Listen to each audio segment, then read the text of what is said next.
Bakunzi bantenga imwe ndabaramukije amahoro y'Imana abane namwe muguwe neza jewe ndaho ndashima Imana cane nashaka kubaganiriza ku vyerekeye umugani bavuga ngo akarimi mbe n'umugani sinzi ko nowita n'umugani abarundi bakunda kuvuga ngo akarimi kakureheje ngo siko kakwabira hari ikiganiro twigeze gukora turi kumwe n'uwundi muntu yitwa Bernard uwoba atakibonye nagomba nce ndamusaba aje mu mavideo yarenganye akirabe twavuze ivyerekeye guhitamwo umufasha yaba umusore canke inkumi ivyo araba kugira ngo ahitemwo uwo bubakana rero muri ico kiganiro hariho abaciye bagira commentaire batubwira ngo tuzobabwire impamvu abarundi bavuga ngo akarimi kakuresha ngo siko kakwabira jewe rero naragerageje kubaza abantu ndongera ndaniyumvira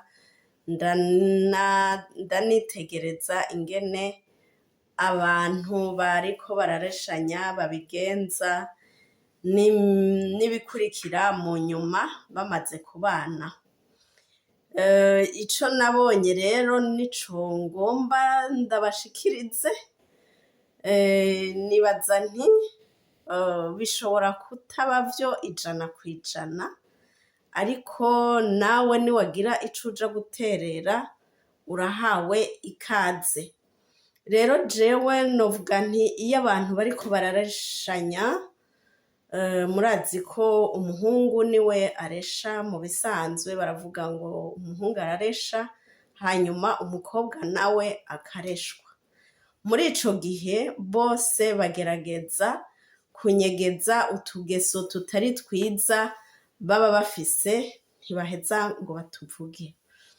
ntibivuga uko bari 100% kandi n'imiryango yabo ntibaheza ngo bayivuge uko iri 100% hariho utwo bibikira kandi ubiravye bifise n'ishingiro none wewe umuntu akubwiye ati jewe ndagwana ari nk'umugabo ntiwoheza ngo umujeko umukobwa akubariye ati rero burya jewe ati nshavura n'ingoga woheza ukamwemera ati mfatira ku kantu akariko kose nkakagira kanini tugaca tubipfa urumva ntiwoheza ngo umureshe ucuja kurondera uwundi adafise ako kadefu rero niyo mpamvu abantu iyo bariko barareshanya batabwirana twose kandi urumva baba bari muri chéri chouchou bagashushutana bakabwirana utujambo twiza donc bakagerageza kwerekana ivyiza gusa ntihagire ibibi biba muri fiançailles yego ntibibuze ko hariho nabo bihora vyanka yuko banyegeza ingeso zabo zitari nziza hariho abo vyanka yuko bazinyegeza ugasanga bazerekanye kandi hariho ababirengako n'izo ngeso mbi bazibonye bakemera bakubakana n'abo bantu kandi ikindi sinobacira urubanza abo baheza bakavyemera kubera ko nta muntu n'umwe abura akadefo twese ntidutunganye nta muntu aba umumarayika akiri hano kw'isi twese dufise uko twaremwe hariho twama dufise udukosa twese dukora rero ntawo muri urya mugani bavuga ngo akarimi kakuresha ngo siko kakwabira iyumvire nk'urugo rwoguma muri chéri chouchou berekana ya makote meza gusa kandi hariho amadefo bafise ntivyokunda nibaza yuko urwo rugo rutokomera, kuko umwanya wa fiyansaye uba ari n'umwanya mutonyi, kuko ntawoheza ngo abone ibintu vyose. Mugabo iyo umuntu amaze gushika mu rugo niho unamubona bikwiye, nimba ari umuntu w'ishavu niho aheza akaryerekana. Ribaze nk'umuntu mubanye dufate nk'imyaka 10, kuko novuga nti iyo onye si myinshi kandi si na mikenyi, kugira ngo umuntu nimba ari ukaza ishavu ube waribonye, nimba ari uwugwana mu myaka 10 aba yamaze kugwana n'utundi tugeso tuba mu bantu, uba hariho utwo umuntu aba yamaze kubona canke akatwerekana mu nyuma. Rero iyo bavuze ngo akarimi kakuresha siko kakwabira, novuga nti nibisanzwe. Ntuze witege ko birya wabonye muri fiyansaye arivyo uzoguma ubona uri mu rugo. Ni nka kurya iyo umwana avutse, bamuha amata, bakamuha ubuyi, uko akura bagenda baramuha utuntu tworoshe bamuhendahenda, ariko uko akura niko bamuha ibijumbu, niko bamuha umuceri, ibintu bimusaba guhekenya. Rero nawe iyo ugira wubake, muhera kuri twa tundi turyoshe turi kumwe duto duto twa sheri, shushu, joteme, n'utubizu tw'umwanya wose. Ego hari n'abitana ba bebe, sinzi ko hari abantu bamaze nk'imyaka 50 bubatse boba bacitana ba bebe. Ukaja wumva umutama w'imyaka 50-60 bariko bamuhamagara ngo bebe, ngo bebe. None uhamagara umutama w'imyaka 50 ngo bebe, canke mugabo murantunga nibise umuntu w'imyaka 50 ngo n'umutama, abafise imyaka 50 bava bantera amabuye. Reka basi dufate ufise imyaka 70. Hariho nigeze kubwira nti papa wawe rega n'umutama, umva n'umuntu afise imyaka 60 n'iyindi. Aca arambwira ati reka papa si umutama na gatoya, basi reka dufate 70 rero. Nk'umuntu w'imyaka 70 woja wumva umufasha wiwe ariko aramuhamagara ngo bebe, ntiwokumirwa. Rero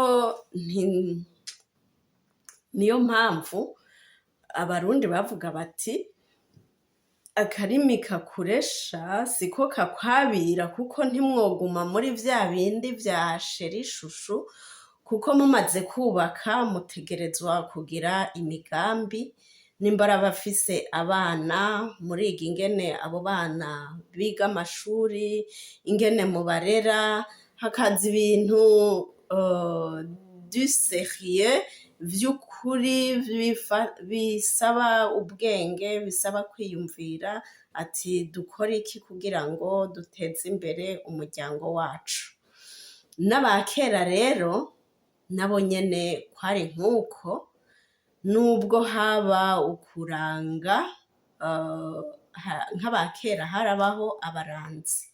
Ahubwo novuga nti ivya kera nivyo vyari sawa, kuko umuntu kugira ngo arange umukobwa akenshi yaba ari nk'uwo babana, yaba ari nka muramukazi we, urumva yaba ari umuntu abona kenshi, akabona ati uwo mukobwa akunda ibikorwa, uwo mukobwa ni umupfasoni, ntavugira hejuru, ntashira isoni ngo atuke abahita, uciye kw'irembo iwabo usanga urugo rw'iwabo rukubuye, ni umunyabikorwa, ni umuntu yubaha abantu. Uwo rero urumva novuga nti aba yaramwize, yaramuravye, kandi kubera aba ni n'umubanyi wiwe ntaba yaramwinyegeje, ntaba azi ati niwe azondangira umugabo, nk'uwo ntaheza ngo ntiyaheza ngo amwinyegeze. Abaranzi rero bubahwe abakera bakora igikorwa ciza kuko baranga umuntu bazi. Hanyuma n'uwo warangira umuntu nimba ari nka muramukazawe canke ari umubanyi, wamurangira nawe nyene uwuzi, nimba ari nka musazawe umurangiye umugeni, nimba ari nk'umusengezana umurangiye umugeni, nuko uwo musengezana wawe waba umuzi, hanyuma ukamurangira n'uwuzi. Rero nibaza nti vyarafasha kugira ngo ingo za kera zishobore kugira ishingiro, kugira babane neza, hanyuma bashobore kubaka. Birya batubarira ngo kera bavuga ngo niko zubakwa, sinibaza ko arico catuma urugo ruguma. Ahanini jewe numva noshimira abakora igikorwa c'abaranzi, kuko ntiwapfa kuranga uwo ari we wese, waranga umuntu wize neza. Nimba musangira ikivi, warabona ingene akutsa ikivi, ukabona ingene aganira, ukabona kumurangira umuntu w'inshuti wizeye ko atazomurya umutima. Ego murumva abarundi baravuga bati nta vyera ngo derere. Hari n'igihe umuntu wamuranga ugasanga egome uko wahora umubona hariho n'akageso utabona, kuko akenshi umuntu wasanga aranze nk'umuntu babana imihana yegeranye mugabo mutabana mu nzu. Harya nibaza nti iyo umuntu mubanye mu nzu uramumenya gusumba uwo mwegeranije ingo. Rero akarimi kakuresha siko kakwabira, nuko jewe nobivuga, ntihaze hagire uwitega ko uko bamureheje ariko bizokwama bimeze. Bizohinduka mureshanya mubwirana uturyoshe, ariko hazogera igihe mumaze kubaka uwo mwubakanye akubarira ati mama arakara, niyaza kuturamutsa azogufata uko utari, uze wihangane. Mukuru wanje niyaza ngaha muri ino nzu akakuvugisha nabi, uze wihangane. Urumva ivyo vyose n'ibituma ka karimi gasosa ko mukoreshanya katamaho. Bisaba rero kubaka urugo, bisaba kuba mûr, bisaba gukura mu mutwe, bisaba kwihangana, ukihanganira uwo mwubakanye, yaba umugore yaba umugabo, kandi ukihanganira n'umuryango wubatsemwo, kuko nta vyama vyera ngo derere. Kuko na hariya iwanyu wahora uba uri umukobwa, nk'abo muvukana, dufate nk'akarorero, nk'abo muvukana mwaba mufise utuntu mupfa, wibaze warapfa ikintu n'umuntu mwose rimwe, hama ugasanga hariho ico mutumvikanyeko, kandi ntiwaca uva iwanyu ngo ndagiye ngo uve muhira iwanyu. Mwaravyumvikanako hanyuma mukaguma mubana. Rero n'uwo mwubakanye ntimupfe akantu ngo uce uvuga uti ntafashe uko yanyiyereka muri fiyansaye ngo uce uvuga uti urugo ndarutaye ndagiye. Oya, si uko zubakwa abagenzi. Hanyuma hariho n'abagabo, nawe we ntuze wibaze ngo uwo mwubakanye kujya wamubona muri fiyansaye aguma twenga sheri bebe ngo nuko bizokwama bimeze. Oya, niyahinduka mugeze mu rugo ukabona akweretse akageso utari bwabone muri fiyansaye, uvyihanganire kuko niko ubuzima bwubakwa, niko ingo zubakwa. Ndasubiye kuba nka babandi ba niko zubakwa. Mumenye yuko tutari mu ijuru. Ugiye kubaka ni nka kurya wa muhungu wari ufise bashikawe, ugasanga bashikawe batashe ijoro ukihangana, ntiwari ufise uruhusha rwo kubirukana, kandi naho mwari kubipfa canke bagakora kandi gakosa ko n'agakosa kamwe muri menshi umuntu ashobora gukora. N'umudamu wawe rero niyashika mu rugo ukabona hariho ico akoze wewe udashobora kwihanganira, muje hamwe mu biganire kuko bijya vyo muri fiyansaye siko biguma. Rero novuga nti jewe ndakebura abantu bamaze kuzishikamwo batari babizi, dufate ariho bagishika mu rugo canke abandi bimirije kurushinga, ntuze wibaze ngo bizokwama ari derere vyose, uko wamubona atwengatwenga niko bizokwama. Hariho umwanya wa sérieux. Nuko rero ikiganiro canje kigarukiye ngaha. Nimba ufise ico wonyunganira unyunganire muri commentaire, nimba ufise ikibazo naho nyene ukibaze.